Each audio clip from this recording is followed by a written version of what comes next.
कारण करुण करुणावर्णालय सर्वजगदाधार सर्वनियंता कृपा सिंधु भक्तवत्सल भगवान श्रीमन नारायण की महती अनुकंपा से हम आप सब इस पावन पवित्र मास में भगवान की पावन कथाओं का प्रसंग श्रवण करने के लिए इस पवित्र प्रांगण में उपस्थित हुए हैं। आइए प्रतिदिन की भांति आज पुनः इस भागवती गंगा में स्नान करके अपने अंतःकरण के समस्त पाप ताप और विकारों को दूर करते हुए बड़े मनोयोग से मन और शरीर को पवित्र करें।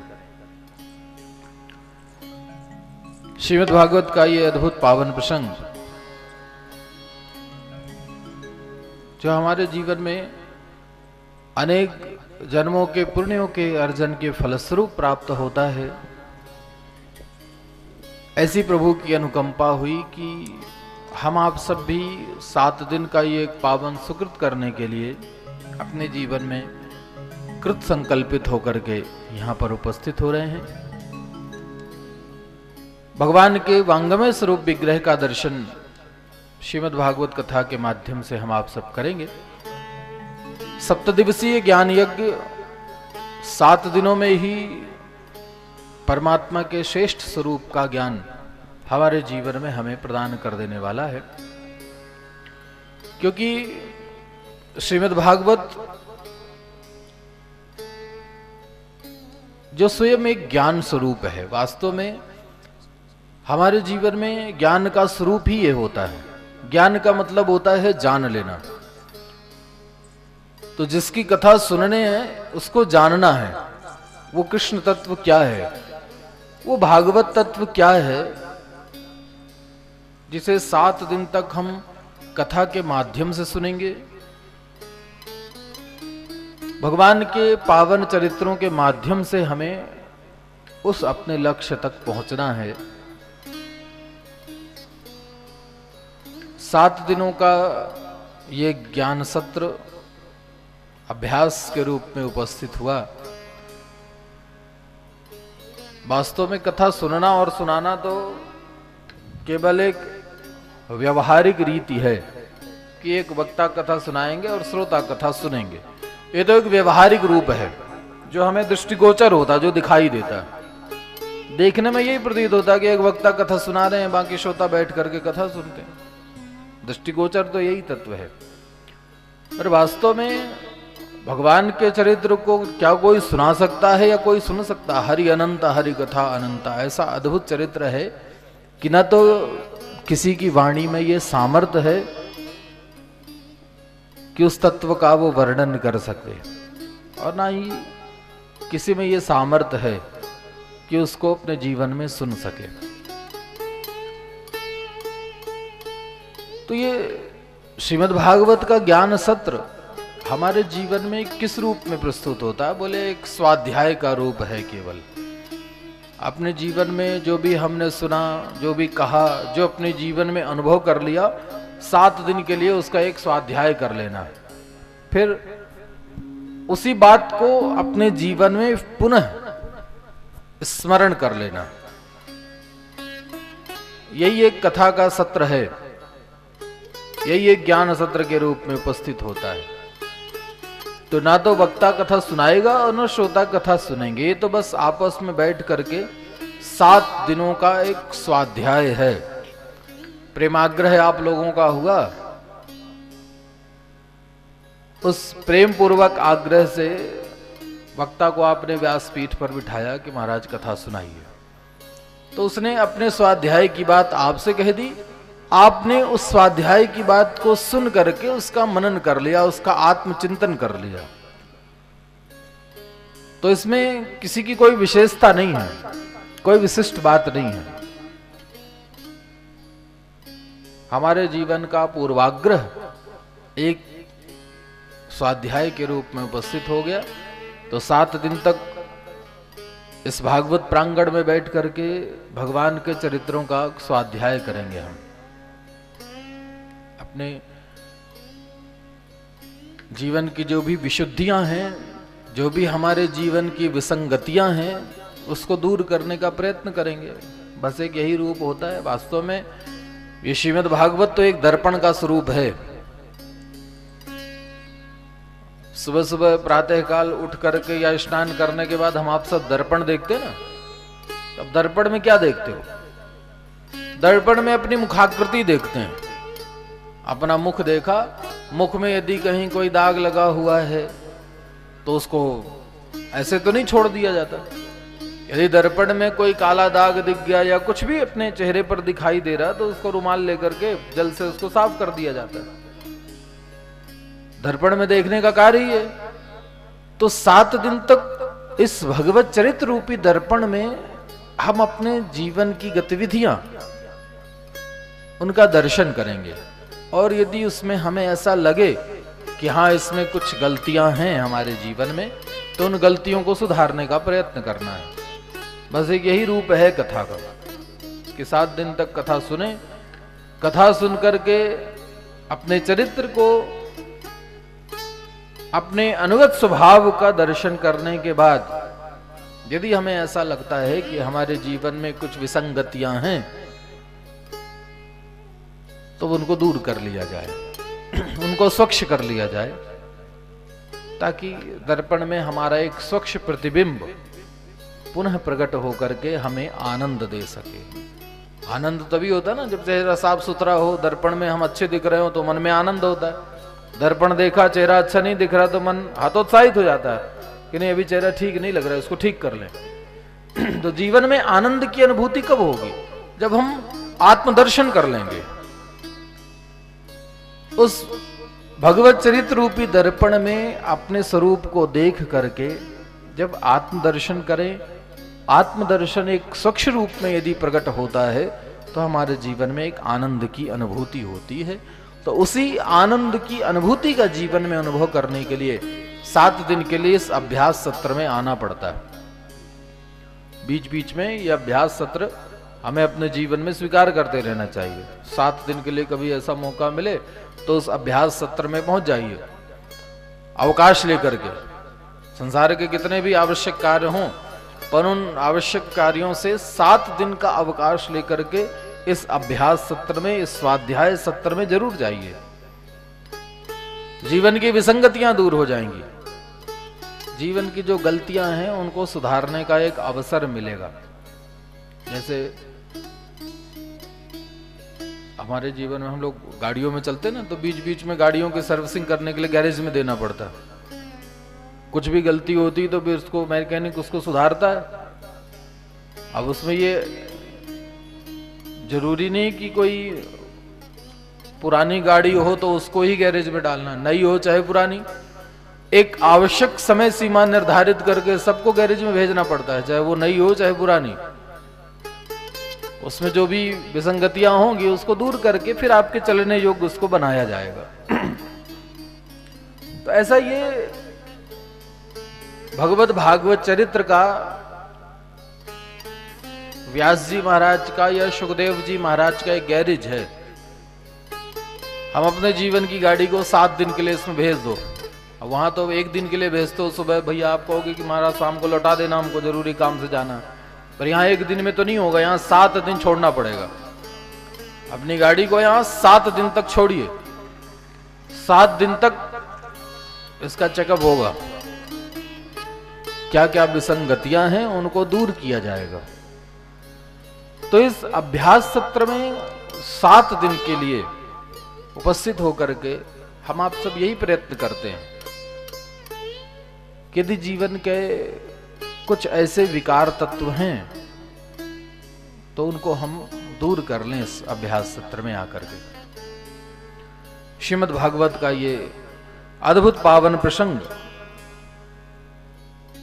जिसे हमने कल प्रारंभ किया, श्रीमद् भागवत कथा की महिमा के रूप में 7 दिन तक जो कथा सुननी है उस कथा की महिमा क्या है। तो महिमा तो 2 छोटे छोटे प्रसंगों में हमने सुन ली कि कथा श्रवण करने मात्र से हमारे जीवन में भक्ति, ज्ञान और वैराग्य की प्राप्ति होती है। नारद और भक्ति का संवाद ऐसा हमने सुना। दूसरा प्रसंग सुना कि कैसा भी व्यक्ति हो, चाहे वो धुंधकारी जैसा ही क्यों ना हो, जो प्रेत योनि को प्राप्त हो चुका हो, वो भी यदि 7 दिन की सप्ताह ज्ञान यज्ञ की कथा में उपस्थित होता है तो प्रेत योनि से भी मुक्ति मिलती है। ये कथा की महिमा है। अब महिमा तो अपार है। तो 7 दिन के स्वरूप की जो कथा हमको सुननी है, उसकी महिमा का ये एक संकेत आपको दिया गया कि कथा एक ऐसी कथा है जिसके द्वारा हमारे जीवन में हम कुछ भी प्राप्त करना चाहें तो कठिन नहीं है। सहज रूप से ये कथा हमारे जीवन का वो अभीष्ट हमें प्रदान कर देता है।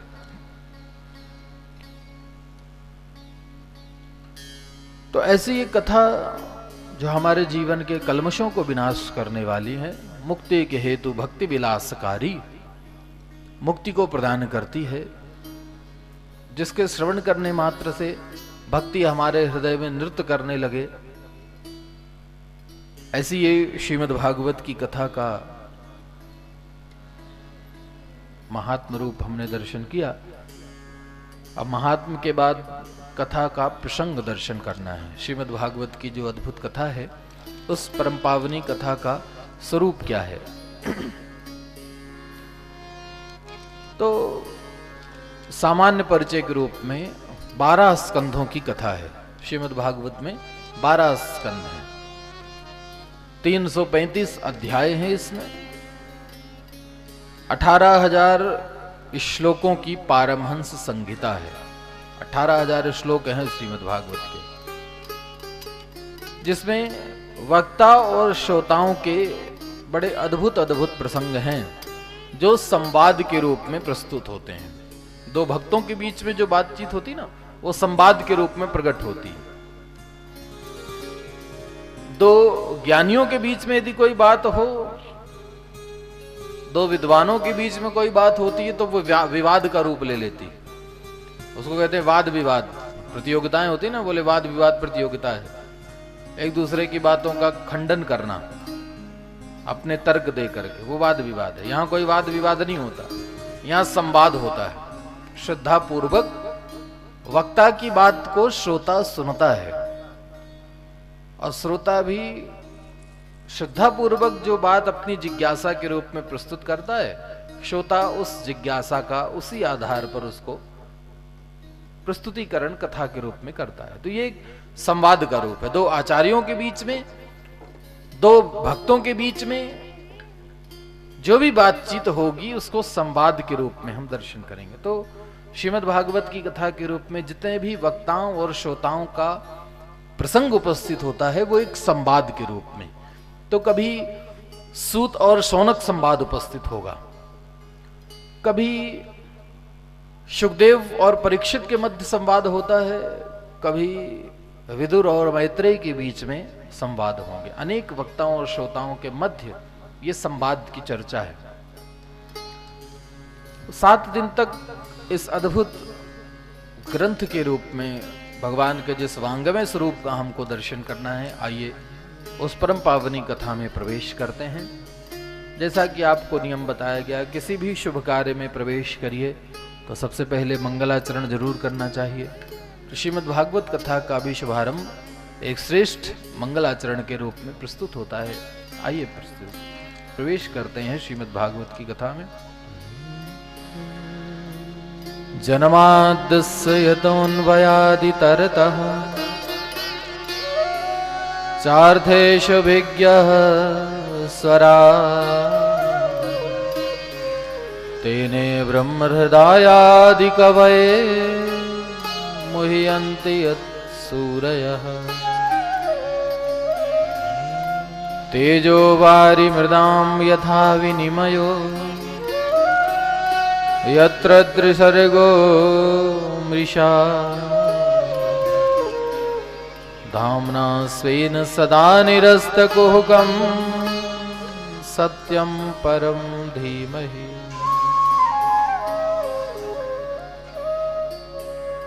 श्रीमद् भागवत के इस निर्माण की, श्रीमद् भागवत की इस व्याख्या की एक अद्भुत विशेषता देखिए। प्रारंभ में जिसका दर्शन करते हैं कि कोई भी रचनाकार होगा, कोई भी कवि होगा, पर वो अपनी रचना का प्रारंभ कभी भी जा अक्षर से नहीं करता वो। कभी उसकी रचना में, कोई भी रचना आप संसार की देखिए, भागवत के अतिरिक्त विरला कोई होगा रचनाकार जो शायद ही अपने ग्रंथ का प्रारंभ उसने जा अक्षर से किया होगा। पर व्यास जी महाराज ने अपने श्रीमद् भागवत जैसे अद्भुत ग्रंथ का प्रारंभ जा से किया। जा को साहित्य में अच्छा अक्षर नहीं मानते, साहित्यकार जो हैं जा को एक श्रेष्ठ अक्षर नहीं मानते, जा को दग्ध अक्षर माना जाता है। जा माने जला हुआ, अब जले हुए अक्षर से कैसे अपनी कथा प्रारंभ कर दें। पर व्यास जी ने जा अक्षर से ही श्रीमद् भागवत जैसे श्रेष्ठ ग्रंथ की रचना प्रारंभ कर दी, क्योंकि उनका दृष्टिकोण अलग है। और भागवत के प्रारंभ की बात तो छोड़िए, हमारे ये श्रीमद् भागवत की कथा में जितने भी प्रमुख प्रमुख प्रसंग हम दर्शन करेंगे, उन सारे प्रसंगों का प्रारंभ जा से ही होगा। भागवत के प्रारंभ की बात तो छोड़िए, जितने भी प्रमुख प्रमुख प्रसंग हैं वो सारे प्रसंग जा से प्रारंभ होंगे। जैसे भागवत कथा का प्रारंभ हुआ तो जन्माद्यस्य तोऽन्वयादितरतः चार्धेषु जा से प्रारंभ कर दिया। भागवत कथा में प्रभु का पहला अवतार होगा वराह रूप में, तो उस वराह रूप की जब स्तुति ऋषियों ने किया तो उस स्तुति का भी पहला शब्द जा ही था। जितम जितम ते जित यज्ञ भावना।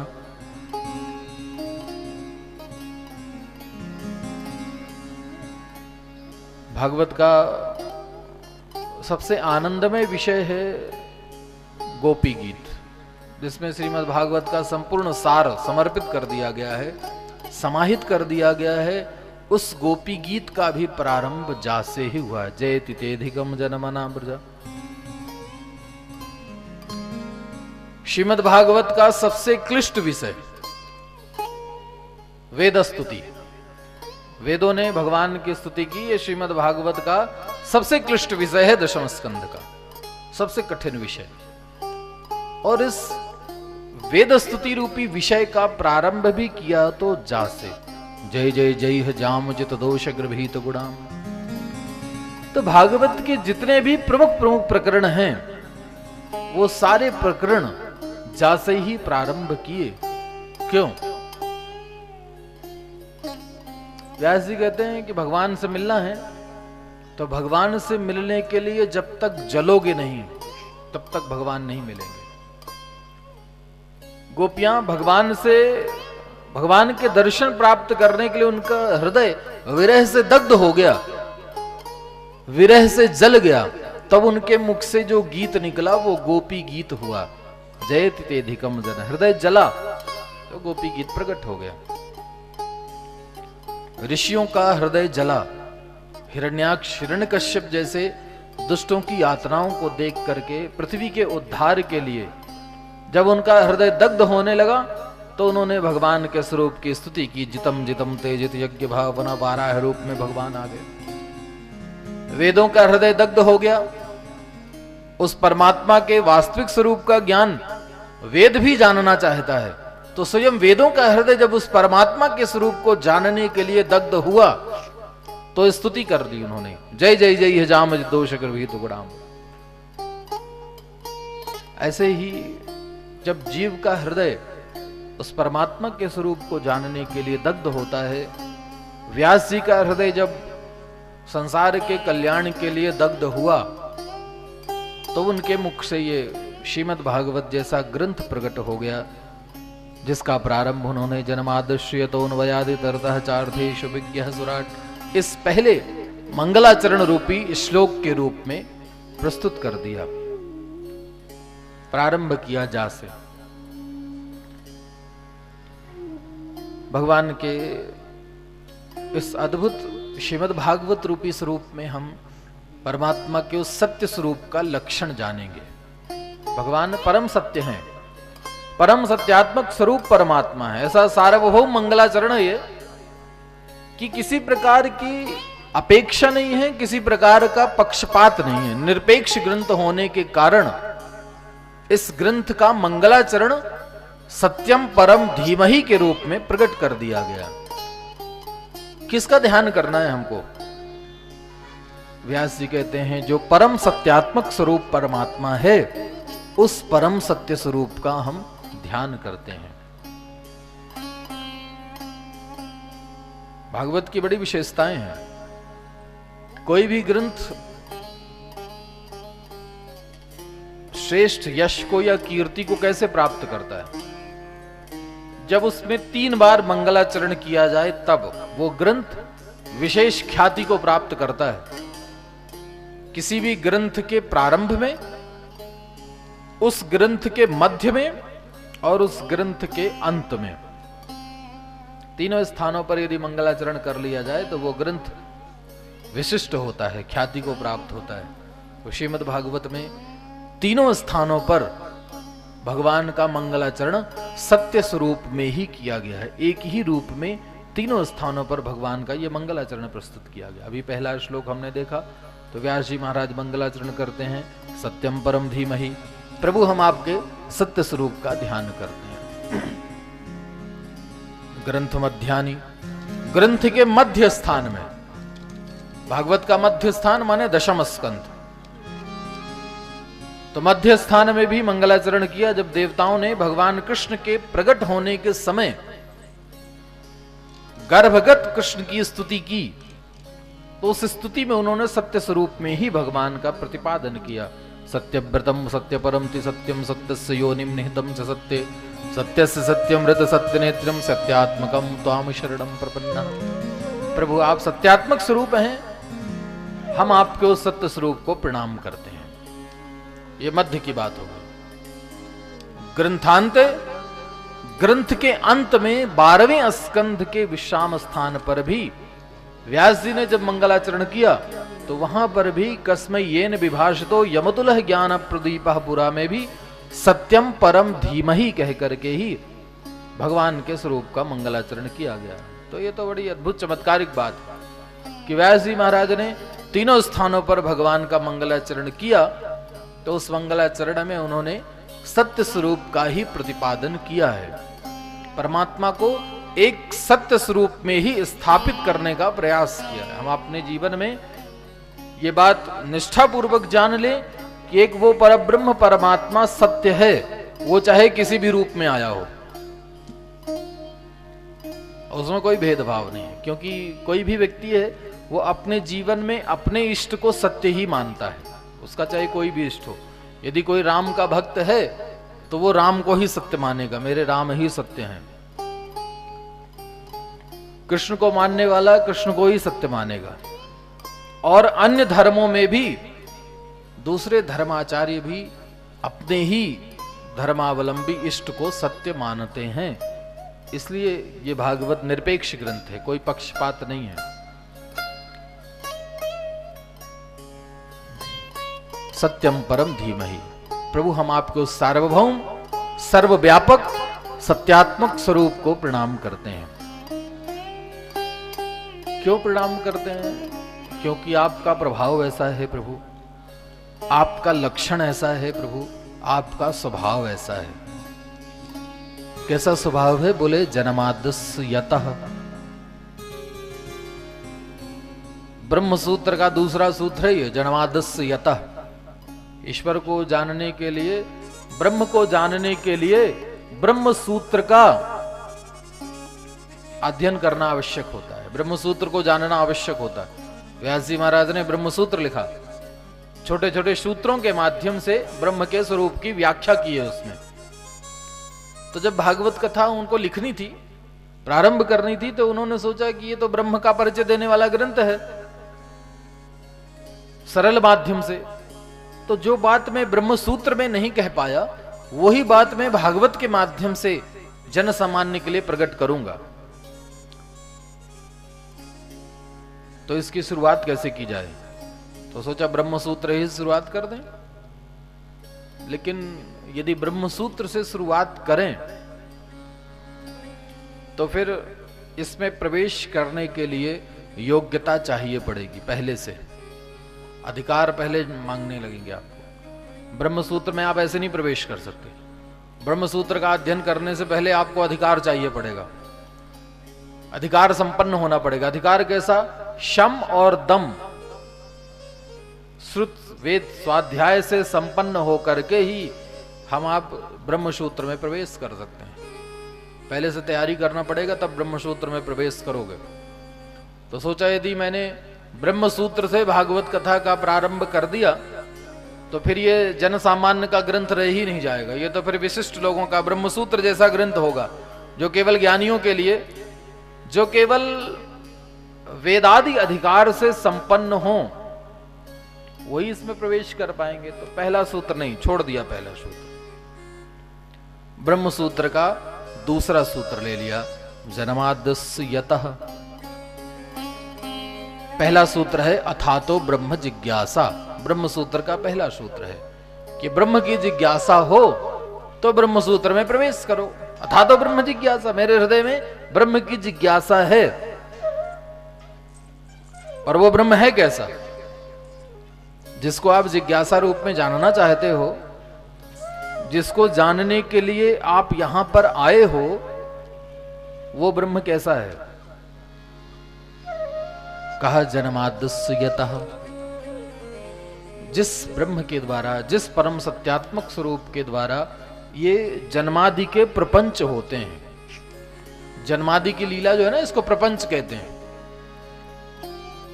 सृष्टि की उत्पत्ति करना, इसका पालन करना, इसका संहार कर देना, यह प्रपंच है, परमात्मा का लीला है। उसी परमात्मा के निमित्त ये तीनों कार्य संपन्न होते हैं।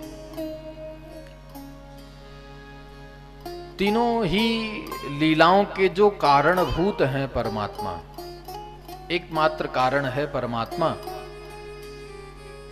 तो कहा महाराज कारण तो दो प्रकार के होते हैं,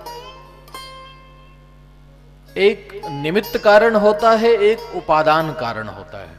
तो भगवान दोनों में से कौन है? कार्य और कारण का अंतर जानते हैं आप लोग? कारण छोटा और कार्य बड़ा। कारण सूक्ष्म रूप में जो दिखाई नहीं देता, और कार्य स्थूल रूप में है जो दिखाई देता है। जो हमको अपने आंखों से दिखाई देता है ना, वो कार्य है। तो ये जगत जो दिखाई दे रहा है, ये कार्य है। इस जगत का जो कारण है वो इसके पीछे छुपा हुआ है, जिसे ब्रह्म कहते हैं, वही परमात्मा है। कारण वो है पर दिखाई नहीं देगा। जैसे वृक्ष दिखाई देता ना, तो वृक्ष कार्य है, लेकिन उस वृक्ष का जो छोटा सा बीज है वो उसका कारण है। वट वृक्ष को देखिए, वट वृक्ष का बीज बिल्कुल छोटा होता है, एकदम महीन होता है, लेकिन उस छोटे से बीज से क्या कोई अनुमान कर सकता है कि इससे कभी भविष्य में इतना विशाल वृक्ष तैयार हो जाएगा? वो कार्य है और बीज उसका कारण है। परमात्मा को जानने की एक शैली है, जैसे छांदोग्योपनिषद में बताया गया है कि श्वेत केतु नाम के एक भक्त थे, उनको ब्रह्म को जानने की जिज्ञासा थी। तो उनके पिता ने उनको उपदेश किया कि इस पृथ्वी रूपी अंकुरण से इसके बीज का पता लगाओ, क्योंकि ये जितना हम अपने आप को सत्य मानते ना, उतना ये पृथ्वी भी सत्य है। जितना हम सत्य हैं उतना ये पृथ्वी भी सत्य है। तब ये पृथ्वी का बीज क्या है? पृथ्वी तो अंकुरण दिखाई दे रहा बाहर जो निकला है। जमीन में कोई बीज बोते ना, तो उसका अंकुरण बाहर निकल आता है। तो जब अंकुरण बाहर निकलता है तो अनुमान लगाते हैं कि यदि अंकुरण निकला है तो इसके अंदर एक बीज भी होगा। तो ये सत्य स्वरूप जो पृथ्वी हमको दिखाई दे रही है, इसका बीज क्या है, इसका पता लगाओ।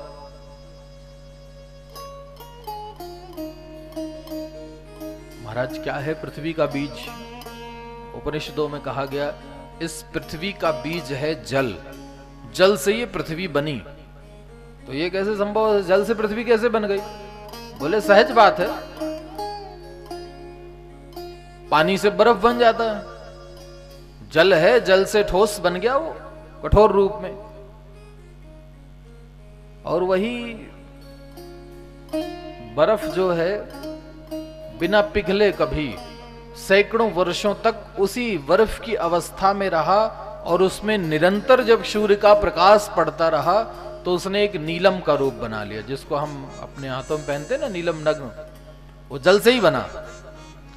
जल बर्फ के रूप में हुआ और बर्फ में कई वर्षों तक जब सूर्य की प्रकाश की किरणें पड़ती रहीं तो उसने नीलम का रूप बना लिया। वो जल एक ठोस पत्थर के रूप में परिणित हो गया। ऐसे ही पृथ्वी जल से बन गई।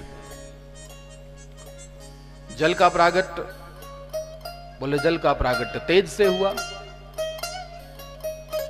अग्नि से जल बन गया। अग्नि कैसे बनी? बोले अग्नि वायु से बन गई। वायु कैसे बना? बोले वायु आकाश से बना। आकाश कैसे बना? बोले आकाश के पीछे वही सत स्वरूप परमात्मा बैठा हुआ है जो इस पृथ्वी का, इस सृष्टि का मूल बीज है। तो पृथ्वी, जल, तेज, वायु, आकाश, ये क्रम है पंच तत्वों का, जिनको हम अपने शरीर में भी अधिग्रहण करते हैं, इस संपूर्ण जगत की सृष्टि का कारण मानते हैं। तो ये उनका एक क्रम है। आकाश से वायु, वायु से तेज, तेज से जल, जल से पृथ्वी, पृथ्वी से अन्न, अन्न से जीव का प्रागट्य संभव हुआ। ये सारा एक क्रम है सृष्टि का, जो उपनिषदों में, छांदोग्य उपनिषद में वर्णन किया गया। हर उपनिषदों की प्रभु को प्रतिपादन करने की शैली अलग अलग है। अब यहां हम भागवत के माध्यम से परमात्मा के स्वरूप को जानने का प्रयत्न करेंगे। तो परमात्मा इस संसार का कारण है, उत्पत्ति, पालन और संहार के रूप में। कहा महाराज जी बताइए कौन सा कारण है? दो कारण होते हैं निर्माण के, या तो निमित्त कारण होता है या उपादान कारण होता है। जैसे मिट्टी से घड़े का निर्माण होता है ना,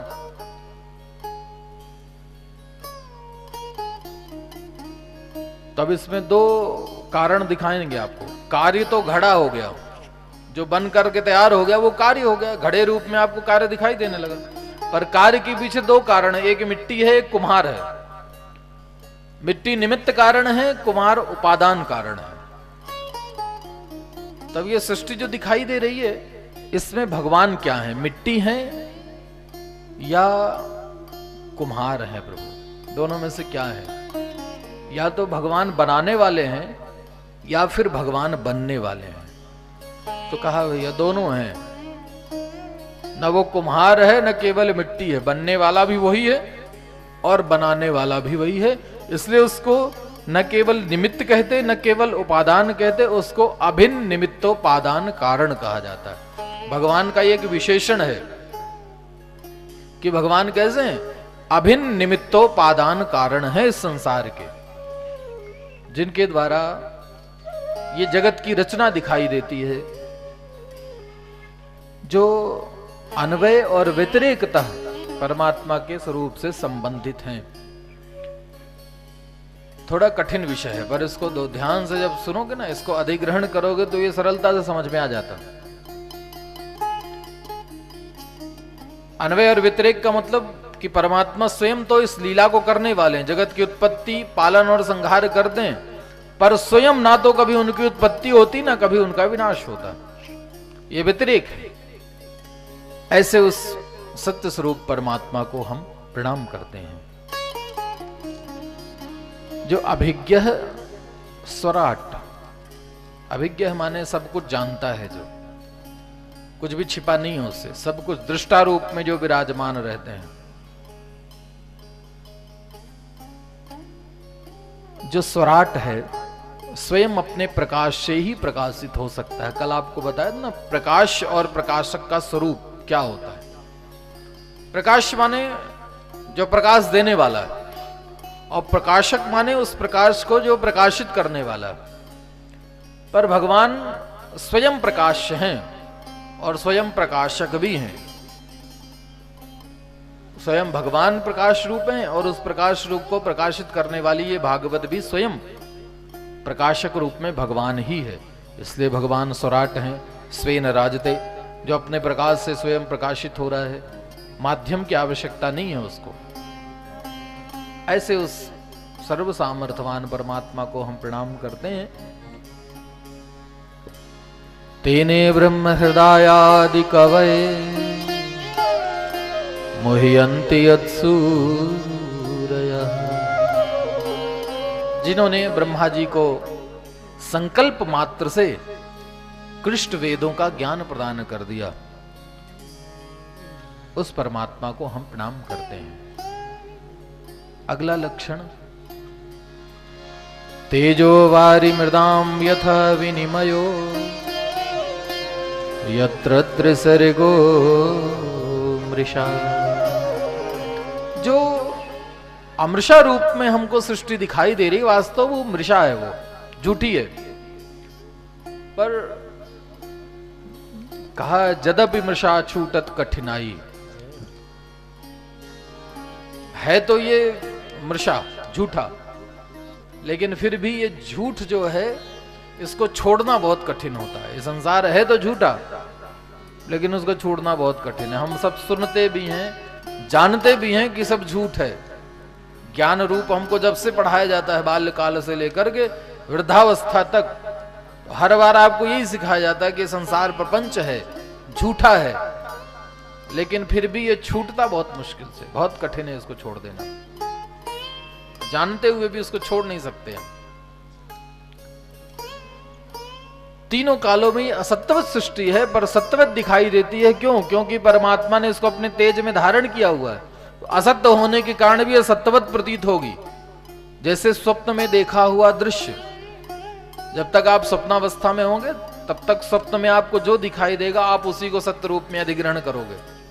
जब तक स्वप्न टूट ना जाए, जब तक निद्रा भंग ना हो जाए, तब तक वो स्वप्नावस्था में आप उसको सत्य मानकर ही स्वीकार करोगे। ऐसा ही ये जगत प्रपंच असत्यवत होने के बाद भी सत्यवत दिखाई देता है, क्योंकि भगवान ने अपनी माया में इसको धारण किया हुआ है। तो उसी माया के कारण कहा तेजो वारी मृदाम यथा विनिमयो। कभी कभी ऐसा विनिमय होने लगता है कि उस सूर्य के तेज के कारण मिट्टी में भी जल का आभास दिखाई देता है। कभी कभी ऐसा होता है। अब इसका प्रैक्टिकल आप अपने जीवन में करना, देखा तो होगा आपने, पर कभी अनुभव नहीं किया होगा। भागवत आपको अनुभव कराएगी कि कैसे असत्य वस्तु सत्य रूप में प्रकट होती है। गर्मियों के समय में किसी लंबी यात्रा में आप अपनी गाड़ियों में जा रहे हो, एकदम सीधी सड़क कहीं आपको मिले, तो उस समय आप बहुत दूर दृष्टि डालना, जहां तक आपकी दृष्टि जाती हो। जहां आपकी दृष्टि की सीमा समाप्त होती है, वहां आपको सड़क पर ऐसा लगेगा कि पानी भरा हुआ या तेल भरा हुआ। पर जब आप उस स्थान पर पहुंच जाएंगे तो सड़क सूखी है, कुछ भी नहीं है, बस एक मरीचिका है जो सूर्य के कारण उस मिट्टी और आपके नेत्रों के बीच में स्थापित हो गई है, जिसके कारण आपको सूखी सड़क भी तेलवत या जलवत दिखाई दे रही, गीली दिखाई दे रही। अब देखिए सूर्य में इतना तेज है कि वो मिट्टी में जल दिखा रहा है जल नहीं, फिर भी मिट्टी में जल दिखाई दे रहा है सूर्य के तेज के कारण। तब वो सूर्य को जहां से तेज मिलता है, उस परम प्रकाशवान परमात्मा का सामर्थ्य कैसे होगा, इसको सोचिए कि वो तो कुछ भी आपको सत्य दिखा देगा, आपको देखना पड़ेगा। वो जैसा आपको दिखाना चाहेगा आप वैसा ही देखोगे, क्योंकि ये उसका सामर्थ्य है। वो सर्व सामर्थ्यवान परमात्मा है। वो कहेगा कि इसको जल रूप में देखो तो आपको देखना पड़ेगा। किसी नगर में दो व्यक्ति रहते हैं, एक सेठ जी हैं, एक भिखारी है। तब एक दिन की लीला कि उस भिखारी ने अपने गले में एक असली 5 तोले की सोने की चेन पहनी हुई थी। सेठ जी ने अपने गले में एक नकली रोल्ड गोल्ड सोने का चेन डाल लिया और दोनों नगर भ्रमण के लिए निकले। तब देखने वाला क्या बोलेगा, सेठ जी के गले में असली है, भिखारी के गले में नकली, इसको कहां से मिलेगी असली? क्योंकि उसमें सामर्थ्य नहीं है। तो असली भी पहनेगा तो नकली ही दिखाई देगा, और जिसमें सामर्थ्य है वो नकली भी पहन ले तो उसको असली ही दिखाई देगा। ये परमात्मा का सामर्थ्य है कि वो यदि अपनी लीला के लिए कुछ असत्य वस्तु भी प्रकट कर दे तो हम उसको सत्य मानते हैं। तो ये संसार जो दिखाई देता ना, ये उसी परमात्मा की लीला पर आधारित है। उसी प्रभु ने अपनी लीला में इसको धारण किया हुआ है, इसलिए ये असत्य होने के बाद भी हमें सत्यवत प्रतीत होता है नहीं सत्य, पर यह प्रभु की एक लीला है, रंगमंच है। उन्होंने अपने आनंद के लिए इस सृष्टि का निर्माण किया है। अब अकेले पड़े थे तो सोचे क्या करेंगे, कुछ लीला कर लें, तो लीला करने के लिए सृष्टि बना दी। सृष्टि में हम सबको भेज दिया कि जाओ तुम ये करना, तुम ये करना, तुम ये करना, हम आनंद से देखेंगे। तो वो तो एक साक्षी है, दृष्टा बन के आनंद पूर्वक सारी लीलाओं को देखता रहता है, और उसको आनंद देने के लिए हम हंसते हैं, रोते हैं, लीला करते हैं। ये सब उस परमात्मा के लिए करते हैं, अपने लिए कुछ नहीं। तो इस प्रपंच की वास्तविकता को समझ करके व्यास जी महाराज जीव मात्र के कल्याण के लिए भगवान से प्रार्थना कर रहे हैं कि प्रभु धामना स्वेन सदा निरस्त कुहुकम सत्यम परम धीमहि। हे प्रभु, आप अपने तेज के द्वारा, धामना माने तेज, आप अपने तेज के द्वारा हमारे सामने पड़े हुए इस माया के विस्मापन को, विस्मापन माने कोहरा, सुबह देखते हो ना ठंडियों के समय में कोहरा पड़ता है, लेकिन जब सूर्य अपने पूर्ण प्रचंड तेज में आता है तो कोहरा सब समाप्त हो जाता है, कुछ नहीं रहता। व्यास जी प्रार्थना कर रहे हैं कि प्रभु आप अपने तेज के द्वारा हमारे सामने पड़े हुए इस माया के विस्मापन को समाप्त कर दें। हम आपके उस परम सत्यात्मक स्वरूप को प्रणाम करते हैं। मंगलाचरण किया उन्होंने। मंगलाचरण का मतलब आपको बताया ना, मंगलाचरण का मतलब होता है भगवान के पावन स्वरूप को प्रणाम करना शुभ कार्य के पहले। क्यों? मंगलाचरण का मतलब होता मिंग गतौ से बनता मंगला, अर्थात हमारे जीवन में गतिशीलता बनी रहे, हम कभी रुके ना। जब भी हमारे जीवन में कोई विघ्न आए, जब भी हमारे जीवन में कोई व्यवधान आए, हमारी गति में कुछ अवरोध आए, तो हम प्रभु का मंगलाचरण कर लें, भगवान के चरणों में प्रणाम कर लें, जिससे हमारे जीवन का ये अवरोध समाप्त हो जाए। चाहे वो भौतिक जीवन में अवरोध हो, चाहे वो आध्यात्मिक जीवन का अवरोध हो, किसी भी प्रकार की विकास की गतिशीलता में यदि रुकावट आती है तो भगवान के चरणों में प्रणाम कर लीजिए, अपने आप वो रुकावट दूर हो जाती है। तो बस मंगलाचरण के दो उद्देश्य हुआ करते हैं। भगवान को प्रणाम करते समय जब हम मंगलाचरण रूपी प्रणाम करते हैं तो दो उद्देश्य होते हैं। एक तो हमारा जीवन गतिशील रहे, और दूसरी बात हमारे जीवन के गति की दिशा भी ठीक रहे। ऐसा नहीं कि गतिशील बना दिया और दिशा भटक जाओ तो भी आनंद नहीं। हम गतिशील भी रहें, चलते भी रहें, और हमारी दिशा भी उपयुक्त रहे। इसलिए हम भगवान के चरणों में बार बार प्रणाम करते हैं। मंगलाचरण का मतलब है समर्पण कर देना भगवान के चरणों में, पूर्ण रूप से प्रभु के चरणों में समर्पण कर दो। ये मंगलाचरण। एक बार एक भक्त भगवान के पास गया और भगवान से कहने लगा, प्रभु आज मैं बड़ा प्रसन्न हूं आपके ऊपर, तो आप कुछ वरदान मांग लो। भगवान ने कहा बड़ी विचित्र बात है, हम सबको वरदान देते हैं, ये कौन आया वरदान देने वाला? बोले नहीं प्रभु, इसीलिए मेरे मन में ये इच्छा हो गई कि आप सबको वरदान देते हैं, आपको तो कोई वरदान देता नहीं, तो आज मैं आपको वरदान देने आया हूं, आपकी जो इच्छा हो मांग लो। भगवान ने कहा क्या देगा तू? तेरे पास तो जो भी है सब मेरा दिया हुआ है, क्या दे सकते हो तुम? बोले फिर भी प्रभु आपका ही दिया सही, पर मैं आपकी दी हुई वस्तु में से ही कुछ आपको वरदान दे दूंगा, आप मांगिए बस, क्या मांगना चाहते हैं आप?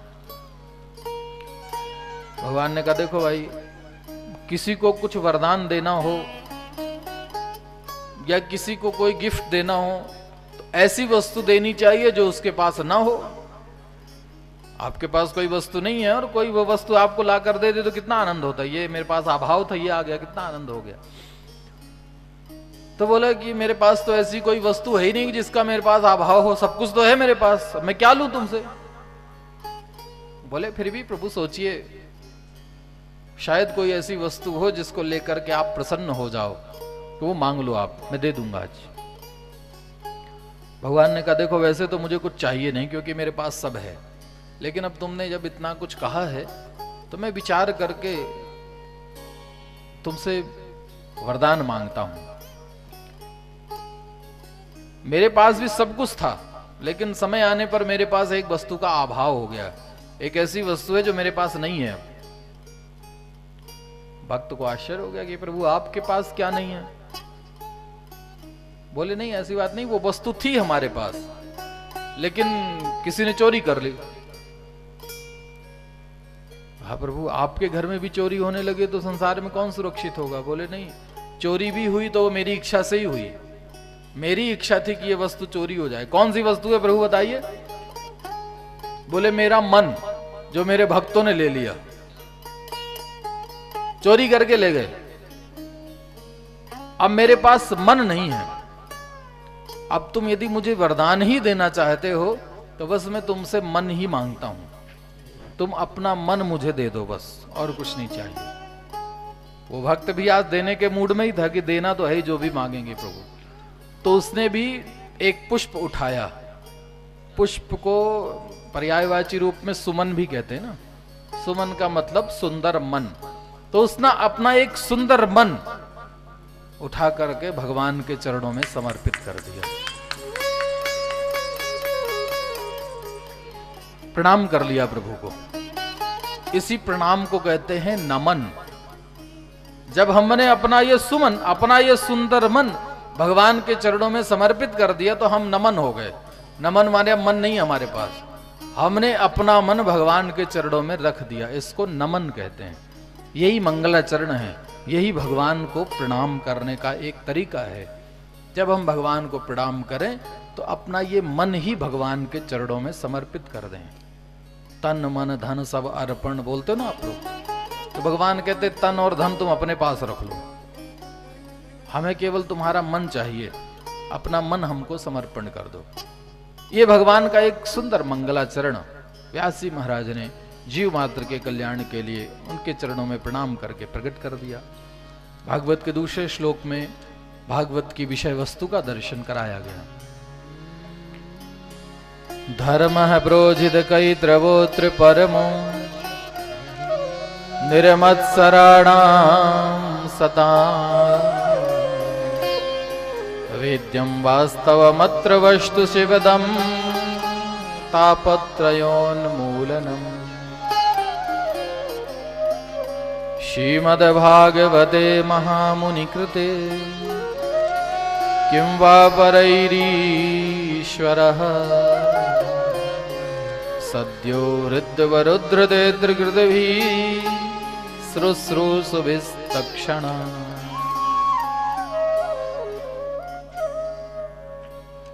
भागवत का विषय क्या है? बोले धर्म। कहा महाराज धर्म ग्रंथों की विशेषता ही होती है कि उसमें धर्म की बात होती, तो इसमें क्या विशेष बात है? आप कहते हो भागवत अद्भुत ग्रंथ है, विशेष ग्रंथ है, तो क्या विशेषता है इसमें? बोले इसका धर्म भी विशिष्ट धर्म है, सामान्य धर्म नहीं है। सामान्य धर्म की परिभाषा तो आप लोग जानते हो। सामान्य धर्म भागवत में भी वर्णन किया गया, कई ग्रंथों में वर्णन किया गया। भागवत के अनुसार सामान्य धर्म कैसा होता है? बोले वेद प्रणीतो धर्मो अधर्मस्तद विपर्ययः। वेद के अनुसार कार्य करना ही धर्म है, ये भागवत कहती है। सामान्य धर्म ये है। मानस में भी सामान्य धर्म वर्णन किया गया।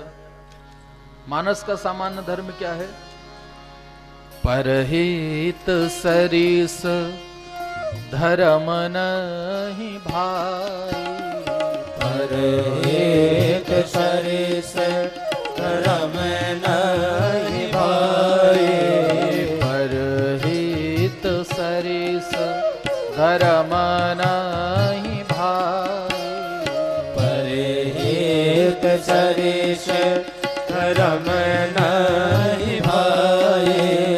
पर पीड़ा सम नहीं अधमाई। पर पीड़ा सम नहीं अधमाई। सामान्य धर्म है। तुलसीदास जी कहते हैं परहित सरिस धर्म नहीं भाई। सामान्य धर्म तुम्हारा सबसे बड़ा यह है कि परोपकार करो। ये तो एक सामान्य चर्चा हो गई। धर्म की एक सामान्य सी व्याख्या है ये। पर वास्तव में श्रीमद् भागवत का धर्म सामान्य धर्म नहीं है। धर्म प्रोजित कई त्रवोत्र परमो, ये परम धर्म है। भागवत में कुछ भी आपको सामान्य नहीं मिलेगा, जो भी मिलेगा सब स्पेसिफाई है उसमें, सब विशेष है।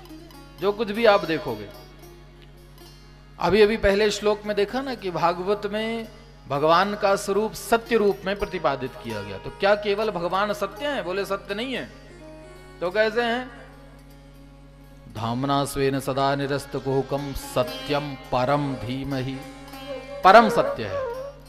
भागवत में जो भी है सब परम है। तो भागवत के भगवान भी परम सत्य हैं। भागवत का धर्म भी परम धर्म है। भागवत में जो संहिता है वो भी सामान्य संहिता नहीं है, परमहंस संहिता है। ये भागवत सामान्य ग्रंथ नहीं है। तो भागवत में कुछ भी सामान्य नहीं मिलेगा। अभी आप प्रतिदिन कथा में सुनोगे तो जो भी मिलेगा आपको सब परम ही मिलेगा। तो इसका धर्म भी परम है। महाराज परम धर्म क्या होता है? बोले परम धर्म होता है कपट से रहित धर्म, जिसमें किसी प्रकार का कपट ना हो, उसको परम धर्म कहते हैं। कोई कपट ना हो, ईर्ष्या ना हो, मत्सर ना हो, वो परम धर्म है। मत्सर निकल जाए तो सत्पुरुष हो जाओ। संतों में और सामान्य मनुष्यों में क्या अंतर होता है? बस एक मत्सर का अंतर होता है। मत्सर हृदय से निकल गया तो वो संत हो गया। ऐसा निर्मत्सर सत्पुरुष ही भागवत की कथा को श्रवण करने का श्रेष्ठ श्रोता है। श्रोताधिकार उसी को मिलता है भागवत सुनने का, कि निर्मत्सर होकर के बैठिए। यदि निर्मत्सर हो जाओ तो भागवत में जो भी वस्तु है इसको आप जान लोगे। वेद्यम कैसी है भागवत? बोले जानने योग्य है। यदि संसार में कुछ भी जानने का मन है, इच्छा है, तो भागवत को जानिए। यदि आपके हृदय में कुछ जानने की जिज्ञासा है तो भागवत को जानने का प्रयत्न करिए। ये परम ग्रंथ है, परमहंस संहिता है। क्योंकि जो भागवत में है वही आपको संसार में हर जगह मिलेगा, और जो भागवत में नहीं मिलेगा वो संसार में कहीं नहीं मिलेगा। तो जानना है तो भागवत को जानिए। प्राप्त करना है। वेद्यम के दोनों मतलब होते हैं, विद्र लाभे और विद ज्ञाने, दोनों बात है। यदि ज्ञान प्राप्त करना है तो भागवत का प्राप्त करिए। जीवन में कुछ प्राप्त करने की इच्छा है तो भागवत को पा लीजिए। भागवत पा लिया तो सब पा लिया, फिर क्या रह गया जीवन में? कल्प वृक्ष पा लिया तो फिर जीवन में अब पाने की क्या कमी रह जाए? एक बार कल्प वृक्ष के नीचे बैठ जाओ, फिर जो इच्छा हो अपने आप मिलता रहेगा। फिर तो कुछ कठिन ही नहीं है। वेद्यम है भागवत। क्यों? क्योंकि इसमें वास्तव मात्र वास्तविक तत्व का निरूपण श्रीमद् भागवत में किया गया है। शिवदम कल्याण करने वाली है। तापत्रयोन्मूलनम, तीनों प्रकार के तापों को जड़ से उखाड़ करके फेंक देने वाली है। तो फिर किंबा परेरीश्वर, सीधे सीधे व्यास जी कहते हैं कि भैया परेरीश्वर है, अन्यान्य साधनों को अपनाने की जरूरत ही क्या है? बहुत साधन हम लोग सोचते रहते हैं कि कैसे भगवान मिल जाएं। क्या कर लें महाराज? गुफा में चले जाएं तब करने के लिए, हिमालय लेकर के बैठ जाएं, सन्यास ले लें, दंड त्रिदंड धारण कर लें, कैसे मिल जाएंगे भगवान? व्यास जी कहते हैं कुछ जरूरत नहीं है करने की, दूसरे किसी साधनों की जरूरत ही नहीं, केवल भागवत की शरण में आ जाइए। सद्यो हृदय वरुद्धतेत कृतभि शुश्रूषभिस्तक्षणात्, इतना बल दे करके उन्होंने कहा। सद्य है और तत्काल। सद्य है माने भी होता है उसी क्षण, और तत्काल माने होता है उसी क्षण। वैसे ग्रंथ रचना की दृष्टि से यदि देखा जाए तो एक ही अर्थ वाले दो शब्दों का एक ही श्लोक में प्रयोग करने पर वो श्लोक जो है अशुद्ध माना जाता है। लेकिन भागवत में ऐसा कोई दोष नहीं है, निर्दोष ग्रंथ है ना ये। क्यों? क्योंकि दो बार यदि कोई बात कही जा रही है तो समझ लीजिए वो विशेष बात है। कोई सामान्य बात होती तो उसको एक बार कहते हैं, कोई विशेष बात होती है तो दो बार कहा जाता है। भीड़ भाड़ में आप लोग जैसे खड़े हो जाते हो ना, तो फिर दो बार कहा जाता है बैठ जाइए बैठ जाइए, दो बार। माने कोई विशेष बात जोर दे के कहना तो 2 बार कहना पड़ता है। तो जोर दे के कह रहे हैं कि इस कथा के माध्यम से भगवान तत्काल उसी क्षण मिल जाते हैं। किस क्षण? जब आप शुश्रूष भी बनोगे, कृत भी बनोगे, तो भगवान तत्काल मिलेंगे। ऐसा ये आनंददायी फल है कि तुरंत फल मिल जाता है इसमें। मज्जन फल पेखिए तत्काला, काको होय पे बकऊ मराला। कथा की विशेषता है कि इस कथा रूपी गंगा में आप स्नान करिए और स्नान करने के बाद तुरंत फल ले लीजिए इसमें। जैसे ही आपने डुबकी लगाई और डुबकी लगा के बाहर निकलोगे तो रूप बदल जाएगा आपका। इस कथा रूपी गंगा में स्नान करके डुबकी लगा के बाहर निकलते ही आपका रूप परिवर्तित हो जाता है। कैसा हो जाता है? काक होय पिक। आपने स्नान किया तो वाणी बदल गई। अभी तक आप कौआ जैसे बोलते थे, अब कोयल जैसे गाने लगोगे। संसार की बातें जो बोलना है ना, वो कौआ जैसे बोलना है। जैसे कौआ काऊ काऊ करता है ना, तो संसार की ग्राम्य चर्चा जो है वो कौआ की वाणी है। और जैसे ही कथा रूपी गंगा में स्नान कर लिया तो वाणी बदल गई। वही काग भुषुंडी भगवान की कथा बोलने लगे तो बड़े बड़े परमहंस मुनि गरुण जैसे भक्त भी बैठकर उनकी कथा सुनने। कौआ की वाणी कितनी कर्कश होती। छत में आके बैठ जा, काऊ काऊ करे तो आप भगाने के लिए पहुंच जाते हो उसको, इतनी कर्कश वाणी होती। लेकिन वही कौआ जब भगवान की कथा बोलने लगता है तो ऐसा लग रहा कि कोयल गा रही है। बकऊ मराला, वाणी भी बदल जाती, रूप भी बदल जाता है। रूप कैसा हो जाता है? रूप अभी तक आप बगुला के रूप में थे, जैसे इस कथा रूपी गंगा में स्नान किया तो हंस बन गए हो अब। तो ये इसका फल तो तुरंत आपको मिलेगा, देर नहीं लगेगी। बस कथा की गंगा में स्नान करके आप बाहर निकले कि रूप बदला।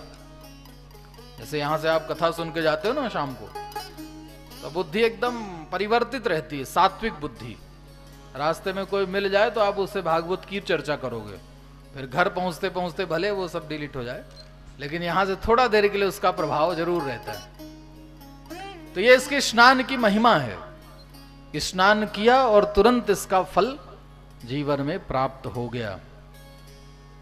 बस उसके लिए आवश्यक है कि शुश्रूष भी बनना पड़ेगा, कृत भी बनना पड़ेगा।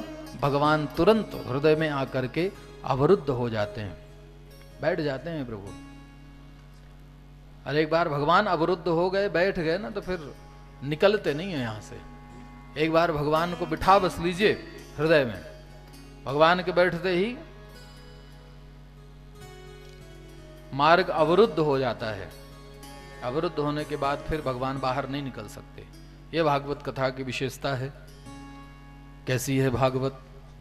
इसका स्वरूप कैसा है? निगम कल्प तरोर्गलितम फलम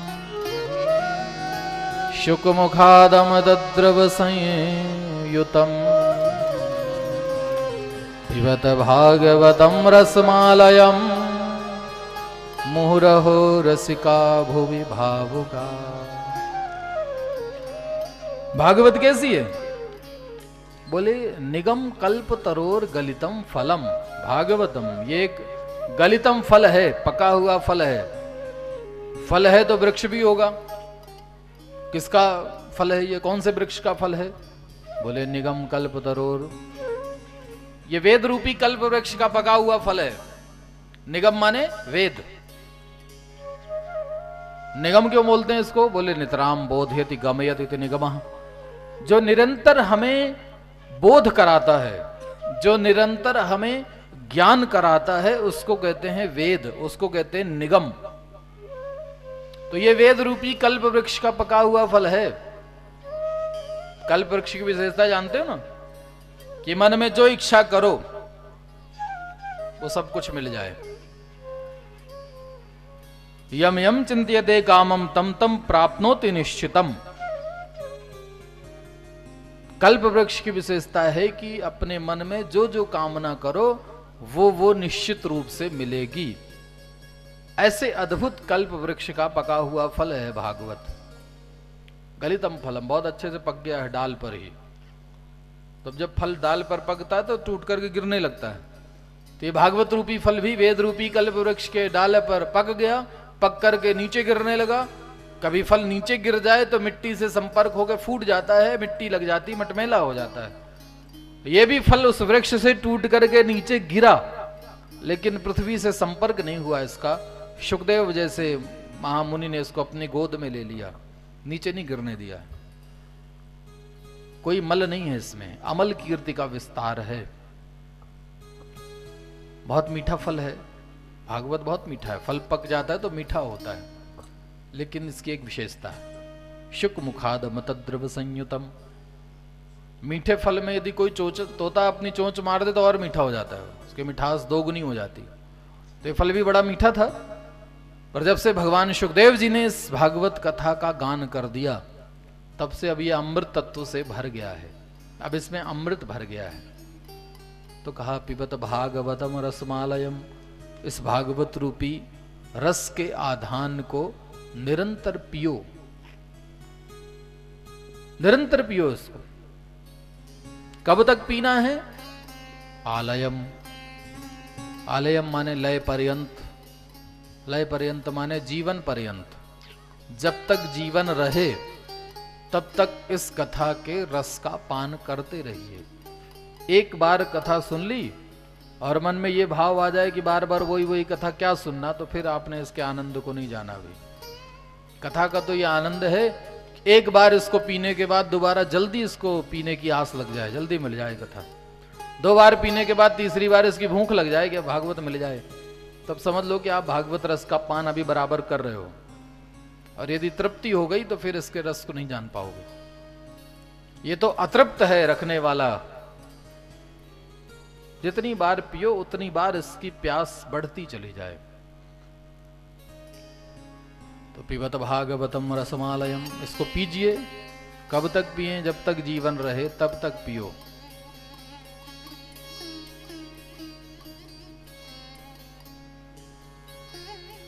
महाराज कितनी बार पीना है? बोले मुँह रहो, बार बार पियो। गिनो मत कितने बार सुन चुके। जितनी बार मौका लग रहा है उतनी बार इसका पान करते रहो। सोचना ही मत कि कितनी बार पी चुके।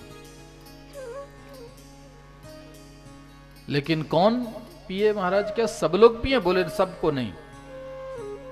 रसिका भुवि भावुका, केवल इस भागवत कथा के रस का पान करने का अधिकार दिया है जो मृत्युलोक में रहने वाले रसिक हैं, जो भावुक हैं, केवल वो ही इस कथा का रस पान करें, सबको नहीं। कल भी आपको बताया गया था कि भागवत कथा सबके लिए नहीं होती। सुनिए सब, ऐसा इसमें कोई रोक टोक नहीं है, कोई गेट में एंट्री नहीं मिलती कि भैया इसमें नहीं आ सकता, ये नहीं आ सकता कि वो नहीं आओ सब। राम कथा के सब अधिकारी, सब अधिकार है, सबको अधिकार है कथा का। लेकिन इस कथा का वास्तविक आनंद या इस कथा का वास्तविक रस किसको मिलता है? बोले रसिका भुवि भावुका। जो रस को जानने वाला होगा वही इसके रस को ग्रहण कर पाएगा। जो भावुक होगा वही इस कथा के भाव को समझ पाएगा। न च भावयतः शांत अशांतस्य कुतः सुखम। गीता में भगवान कहते हैं कि यदि किसी ग्रंथ के प्रति हमारी भावना है तो उस भावना के द्वारा ही जीवन में शांति मिल सकती है। भावना नहीं है तो शांति नहीं है। और अशांतस्य कुतः सुखम, यदि कोई व्यक्ति अशांत है तो उसको सुख नहीं मिल सकता संसार में। अशांत व्यक्ति कितना भी संसार में भटकता रहे पर उसको शांति नहीं मिलेगी। शांति तो उसको ही मिल सकती जिसके अंदर भावनाएं हों। ग्रंथ के प्रति यदि भावना है तो इस ग्रंथ को सुनने में आनंद होगा। और ग्रंथ के प्रति भावना नहीं है तो फिर आनंद नहीं मिलने वाला। कहते हैं कि ये ग्रंथ जो होते हैं ना, अपने आप भाव स्पष्ट कर देते हैं, अपने आप अर्थ स्पष्ट कर देंगे आपको। लेकिन इनके प्रति जब भावना होगी तो नहीं तो कितना भी आप प्रयास करोगे, कहोगे महाराज ये संस्कृत समझ में नहीं आती कुछ, तो भैया संस्कृत मत पढ़ो, रामचरितमानस पढ़ो, सरल भाषा में लिखी हुई है, उसको पढ़िए। बोले महाराज उसकी चौपाइयां भी नहीं समझ में आती, क्या मतलब होता है मंगल भवन मंगल हारी का मतलब ही नहीं समझ में आता। तो कितना भी पढ़ते रहो, भावना नहीं है तो मंगल भवन मंगल हारी नहीं समझ पाओगे। यदि वही ग्रंथ भावनाओं से प्रधान होकर युक्त होकर के पढ़ा जाए, तो चाहे वो भागवत हो, चाहे गीता हो, चाहे मानस हो, वो स्वयं आपको अपना अर्थ स्पष्ट करेगी। वो चौपाई, वो श्लोक स्वयं भाव आपको स्पष्ट करके रख देगी कि मेरा ये भाव है, मेरा अर्थ ये है। कोई भी ग्रंथ उपनिषद अपने अर्थ को स्पष्ट कर देते हैं। इसलिए जब कथा सुनने आओ ना, तो मानस में कहा कथा सुनने आओ तो 4 चीजों से युक्त होकर के आना, तब तो कथा सरल है। और यदि 4 चीजें नहीं है तो कथा बहुत कठिन होगी। आप लोग खाली हाथ चले आते हो कथा सुनने, खाली हाथ नहीं, 4 चीजें घर से लेकर के आया करिए। जब कथा सुनने आइए ना, तो पर्स तो लेके आते हो, उसमें पर्स में बहुत सारी चीजें डालते हो, तो 4 चीजें भी डाल लिया करो कल से। जे श्रद्धा समबल रहित नहीं संतन कर सार, तिन कहूँ मानस अगम अति, जिनहि न प्रिय रघुनाम। ये 4 चीजें नहीं है तो कथा बहुत कठिन लगेगी, समझ में नहीं आएगी। 4 घंटा बैठे रहोगे, फिर कहोगे महाराज जी ने क्या सुनाया, नहीं कुछ समझ में आया। ये अभिन्न निमित्तोपादान कारण क्या होता है, मिट्टी क्या होती है, कुम्हार क्या होता है, महाराज ये क्या सुना डाला, अनवय व्यतिरेक ये क्या होता, कुछ नहीं समझ में आ रहा। तो समझ में नहीं आ रहा, इसका मतलब ये 4 चीजें घर में छोड़ के आए हो आप। अब इन 4 चीजों को साथ में लेकर के आइए, तब इस कथा का आनंद देखिए, अपने आप कथा समझ में आने लगेगी। पहली बात श्रद्धा, जब कथा सुनने आइए तो श्रद्धा से आइए। श्रद्धा नहीं है तो फिर कथा में बैठना परिश्रम है, बस कुछ नहीं। तो यहां तो श्रद्धा से आना, पहली बात। दूसरा संबल, संबल माने आत्मविश्वास। ये मत सोचना कि कथा सुनने जा रहे हैं तो बहुत कठिन होगी, कथा समझ में नहीं आएगी। आत्मविश्वास लेके जाना कि कथा में जा रहे हैं तो जरूर कुछ ना कुछ मिलेगा। कथा में जिस वस्तु को, जिस तथ्य को हम जानने के लिए जा रहे हैं वो मिलेगा, ऐसा आत्मविश्वास लेकर के जाइए। तीसरा सत्संगति का प्रभाव, संतों का आशीर्वाद लेकर के कथा में बैठिए, तब कथा बहुत सरल हो जाएगी। चौथा जिनहि न प्रिय रघुनाथ, भगवान का प्रेम, श्रद्धा, प्रेम, आत्मविश्वास, संतों का आशीर्वाद, ये 4 चीजें लेकर के जाइए, कथा बहुत सरल होगी। कितना भी कठिन ज्ञान होगा वो इसको सहज रूप में हमारे जीवन में समझ में आएगा। तो इन 4 चीजों के साथ कथा में आकर के बैठो, तब कथा का आनंद देखिए कि ये वास्तव में निगम कल्प तरोर गलितम फलम है कथा। वास्तव में ये कल्प वृक्ष के समान हमारे जीवन में हमारे अभीष्ट चिंतनीय फल को, धर्म अर्थ काम मोक्ष से भी श्रेष्ठ फल यदि कोई है, तो उस फल को भी ये भागवत कथा के माध्यम से हम बहुत सहज माध्यम से, बहुत सरल माध्यम से प्राप्त कर लेंगे। ये कथा का एक अनुभव है हमारे जीवन का। नैमिषारण्य में कथा का प्रसंग प्रारंभ है। 88,000 महात्मा बैठे हुए हैं कथा श्रवण करने के लिए। सूत जी महाराज आनंद पूर्वक कथा की महिमा का वर्णन कर रहे हैं। सौनकादिक ऋषि आनंद में डूबे हुए हैं। सूत जैसे महात्मा जो मिले हैं, सूत का मतलब होता जो कथा सुनाए, ये एक उपाधि है सूत। वैसे इनका नाम है उग्रश्रवा। ये सूत जी जो भागवत की कथा सुना रहे हैं, इनका नाम है उग्रश्रवा। इनके पिता का नाम था रोमहर्षणी, वो भी सूत कहलाते थे। तो रोमहर्षणी का मतलब कि जब वो कथा सुनाया करते थे तो श्रोताओं के शरीर का एक एक रोमा रोमांचित हो जाया करता था, हर्षित हो जाता था, इसलिए उनको रोमहर्षणी कहते थे। इतना श्रेष्ठ कथा सुनाते थे। ये उन्हीं के पुत्र हैं उग्रश्रवा, जो सुनने में बड़े निपुण हैं। भगवान की कथा सुन के कभी थकते नहीं है, इसलिए उग्रश्रवा हैं। तो उग्रश्रवा नाम के सूत से सौनकादिक महात्माओं ने कथा की महिमा सुनी, बड़ा आनंद हुआ उनको। बोले प्रभु ये तो अद्भुत कथा की महिमा आपने सुनाई। अब ये बताइए कि पुंसाम एकांततः शयतन्न संसुतमर्हसि, मनुष्य मात्र के एकांतिक कल्याण का उपाय क्या है ये बताइए। दूसरी बात ये बताइए कि कथा का सार क्या है जिसको हम सुनना चाहते हैं। तीसरी बात ये बताइए कि भगवान कृष्ण ने अवतार क्यों लिया, क्या जरूरत पड़ गई थी अवतार लेने की, कारण बताइए। अवतार लेकर के भगवान ने क्या क्या लीला की, उन लीलाओं का वर्णन करिए। कृष्ण के अतिरिक्त जो अवतार हुए हों उन अवतारों की कथा भी संक्षेप में सुना दीजिए प्रभु। और ये बताइए जब तक भगवान थे तब तक भगवान की शरण में धर्म रहता था। जिस दिन भगवान इस मृत्युलोक को छोड़ करके गए उस दिन धर्म का क्या हुआ, धर्म कहां गया, कहां रहता है धर्म, कलयुग में धर्म का स्थान कहां है। ये 6 प्रश्न पूछे थे महात्माओं ने। सूत जी महाराज प्रसन्न हो गए। मुनयः साधु पृष्ठो हम भवद्भिलोक मंगलम यत्कृतः कृष्ण संप्रश्नो येनात्मा सुप्रसीदति। बहुत बढ़िया प्रश्न किया महात्माओं आपने। इन प्रश्नों को सुन करके ही मन बड़ा आनंद से विभोर हो गया। श्रेष्ठ प्रश्न किया है आपने। इन श्रेष्ठ प्रश्नों के आधार पर प्रतिपूज्य उनका पूजन स्वीकार करके प्रवक्तुम उपचक्र में भगवान की स्तुति की। सच्चिदानंद रूपाय विश्वोत्पत्त्यादि हेतवे तापत्रय विनाशाय श्री कृष्णाय वयम नमः। सच्चिदानंद रूप भगवान को हम प्रणाम करते हैं जो इस संसार के उत्पत्ति पालन संहार के हेतु हैं, तीनों प्रकार के तापों को विनष्ट करने वाले हैं। फिर नारायणम नमस्कृत्यो, भगवान नारायण को प्रणाम करता हूं मैं। नरम चैव नरोत्तमम, नर रूप भगवान को भी प्रणाम करता हूं। नर और नारायण 2 रूप हैं भगवान के, दिखते हैं 2 रूप में, है तो एक। नारायणम नरम चैव सत्यमेकम दधास्थितम, नर और नारायण एक ही हैं जो 2 रूप में हमको दृष्टिगोचर होते हैं, दिखाई देते हैं। तो उस नर और नारायण दोनों को प्रणाम करता हूं।